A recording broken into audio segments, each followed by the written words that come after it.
Okay, so you just got yourself an OBS mint.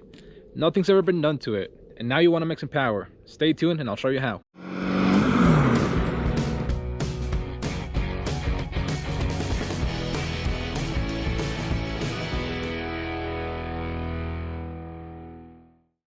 Okay, so today's video is about making power. So you just got yourself an OBS, completely stock, nothing's ever been done to it, and you want to start making power. And luckily it's pretty simple with these trucks. There's about 4 things you got to do to start making power. And anyways, let's dive right into it and let me show you. First 2 things are under the hood, and that's your intake and your exhaust. Just like pretty much with any truck. The intake and the exhaust is really restrictive, and one of the best things you can do is open that up a little bit. Now this truck has a 6637 air filter, which is this ginormous thing you see right here, and I made my own custom pipe. I'll leave a link to the video where I did this somewhere over here. And honestly, I love the way this thing works. It gives the truck a bunch of protection from dust, any debris, and it lets it flow pretty damn good. Now you can also go with an aftermarket option. They're more pricey, usually around $200–300, but they also work really good. So now that's the intake side. The next step is going to be the exhaust side. These trucks come with a horrible downpipe, incredibly restrictive, and it's what they call a Cobra downpipe because it's squished down and it looks like a Cobra, literally. So the first thing you want to do is get rid of that thing, install a 3-inch downpipe. And that downpipe might be actually the hardest part of all these mods, basically because there's not a lot of room to fit a 3-inch downpipe behind there, but you can do it. All you gotta do is just clearance your firewall a little bit to make some room for it, but it's absolutely worth it. That thing is very restrictive, won't let your turbo flow good, and it'll keep your EGTs pretty hot. So anyways, make sure that you do that. And you can get the downpipe as a kit with the full exhaust. You can get a straight pipe exhaust. You can get an exhaust with the muffler. That's completely up to you. Mine is completely straight. It did come with the muffler, but I chose to cut it off, and I actually ended up doing an 8-inch tip. Well, it's more of a stack because it's a long tip with the turn down that drops right behind the cab, and I love the way it sounds. Now the next couple things actually have to do, they're actually inside of your cab, and they're incredibly important. So anyways, let's go look at that. Okay, so your last 2 things are in here in your cab, and one of them is going to be your chip. So just like it sounds, it's a chip that's installed in your ECU, and you have 6 levels of power.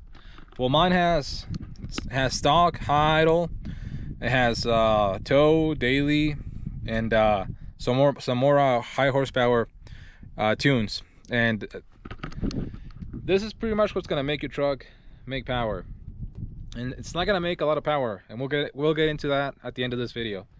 But you definitely need that if you want to make any sort of power with these things. Without it, no matter how much you throw things at it, it's not gonna do anything to it.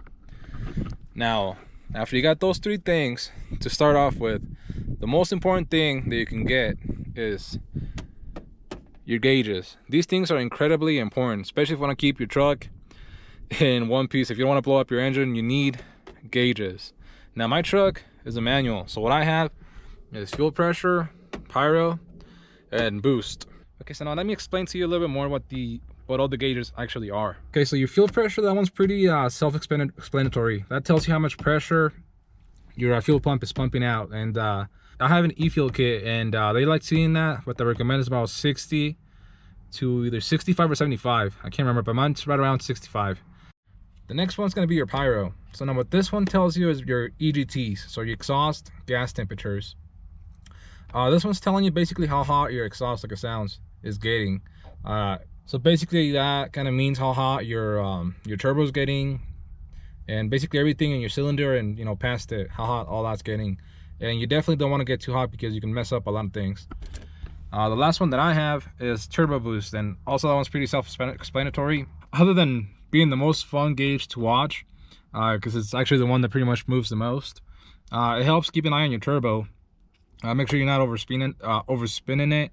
It also, if you have a boost leak, it'll be pretty easy to tell with these 2 gauges, because your EGT will get pretty hot and your boost won't climb that high at all. Now, like I said, those are my recommendations if you have a handshaker over here. If you have a manual truck, if you have an automatic, you definitely want to have a transmission gauge on here. So anyways, those mounts, like I said, will get you in the 200s for horsepower and 500 for torque. And that's assuming that you have a pretty healthy truck, that your injectors are doing good, that your H-pop is doing good. Now, the limiting factor with these trucks is no matter what intake you have, what exhaust you have, what tunes you have, if you have stock fuel injectors, your truck's it's not gonna make past just like 250 and like 550 horsepower and torque. And that's because these things have very small injectors. They have 90cc injectors from the factory, which is basically nothing. So if you want to make horsepower, you definitely want to upgrade that, and that's going to be part of one of my next videos, which is going to be kind of like the next level, basically what I have done to this truck to bring it up a little bit more. And honestly, I love the power level where it's at right now. It probably is going to stay like that for a little while, but I do want to make something a little bit more high horsepower here in the near future. And but yeah, this thing's pretty awesome. I really like it. And one thing I gotta say right now is at this moment the rest of the country is pretty much freezing. It's getting some of the coldest weather that it's got in a long time, and I don't want to show off, and I'm really sorry for you guys, but here where I'm at in Arizona, it's literally about 62, 63 degrees, perfect weather, t-shirt. And well, that's one of the things that I love about living in this place. We get some awesome weather. We get very mild winters. We get some cold. We get some snow, and I actually wish that we got a lot more snow, but it is what it is. And the summers are pretty mild too, you know, 70s, 80s, 90s, 100s every now and then. So completely off topic, but I just wanted to show off the weather that I'm having and say that I'm sorry for you guys. Stay warm, stay inside.